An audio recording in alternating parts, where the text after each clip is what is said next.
So I was watching this show called Year Million on Disney Plus, and it was pretty interesting because it's by way of it's on Disney Plus by way of National Geographic. I just got done watching I think Mandalorian or something, but I found it fascinating because the whole thing talked about AI and it hit it from several different aspects, right?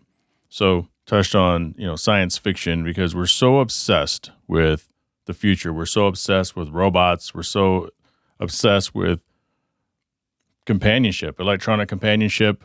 And I mean, science fiction tells us that, the robots one day they're going to become self-aware and they're going to kill everybody.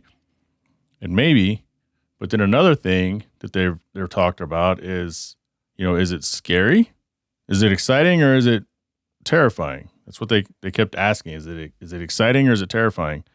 And I think it's a little bit of both to a certain extent. I forgot the name of I'll call it android. They had a robot with an Asian robot with kind of human-esque features and stuff like that. But it asked the question, how far are we? Year 1 million. And it's one of those shows where they kind of use real actors to portray what life would be like in between the scenes of talking about where we are with the technology, where we've been. And the girl, I forgot the guy. The girl, she's from Halo. She plays like the main scientist lady's daughter, who is kind of in charge, but she looks incredibly young. But she plays the android daughter or the artificial intelligence daughter in this thing by National Geographic. But I started thinking, because of course, first thing most of us think about, at least around my age, I'm 47, is Cyberdyne, is Doomsday, obviously, Terminator. And one of the things about those movies that make them plausible, it isn't the time travel. I think the time travel is the most unrealistic of anything. I mean, at some point we may have realism. At some point we may have time travel. But I think that we are a lot closer to, and as you see online, you see that like Boston Robotics or something like that? They had made the dog that was really almost impossible to kick down. And then they sold that off probably to a government contractor, of course. But robots that can think faster and do more than a human. And this is before they add the fake skin. And they had cases going back to even the 70s and 80s where you would take the master world champion chess player and he would lose to the robot. There was some other game, I think in late 2000s, 2017 or so. I'm misquoting all these times, but the facts are still there. It's supposedly the most difficult board game on the planet, and the champion got beat by artificial intelligence, which tells you it's going through all these different computations in its mind, but it's going through all these different computations, its programming to know what the optimal move is. And that's the same thing humans do when you're playing chess. You try to think 2 or 3 moves ahead of your opponent until you box them in the corner. Next thing you know, checkmate. They can't do anything. My son is really good at chess. At least he's good enough to kick my butt just about every time we play.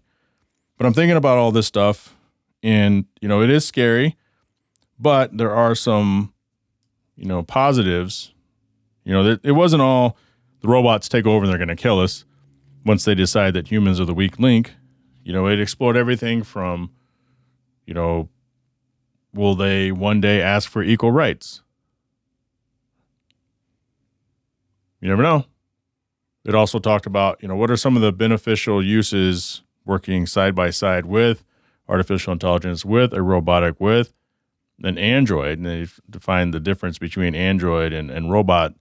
One of the comedians on there, the futurist comedian, described C-3PO as an android and R2-D2 as a robot. So I'm guessing the android. And again, I'm not a futurist. I'm not looking up all this stuff. But the android seems to be self-aware. And that's what it sounds like the future is. And so what's going to happen when you're working side by side with a robot? Because they're already taking our jobs, and that's a big thing too. They estimate that within, 20 years, over 40% of our jobs will be automated with some sort of a robot. Think about manufacturing. Think about car production. Those big robot arms that are doing all the welding. No human can weld as great as as well. No human can do a weld as good as a robot. Same thing with surgery. There's the Da Vinci machine where someone does surgery from their home computer onto a robot, and it may get to a certain point where you're like, I don't want this doctor touching me.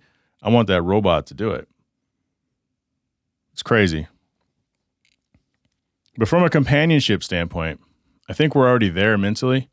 I had an apartment, I was lonely, and I wanted some noise, which is funny if you know me because I hate too much noise. I don't mind a little bit of noise, but I hate too much noise. So I went out and I bought these little robots. They're called biobugs. I think they're called biobugs. And so the thing is with the biobugs, they walk around, they chirp, they learn. It was advertised that they can kind of learn their environment. So basically it was almost like the Roomba floor vacuum robot things now. These are little toys. And so they would find a wall, they would map it, and then they weren't supposed to run into the wall again. So they were supposed to learn. I thought they were neat. I bought 3 of them. I thought they were going to be a few inches big. They ended up being like a foot long each with these remote controls. So once I unpacked them, I was like, or once I opened the box, I totally realized, man, these are freaking toys, man. But let's just see. So I turned them on and they're chirping around in the background. And every time I'd be on the phone with somebody, they'd say, what's that noise in the background? Are these birds? And I go, well, it's kind of like those robots that I bought.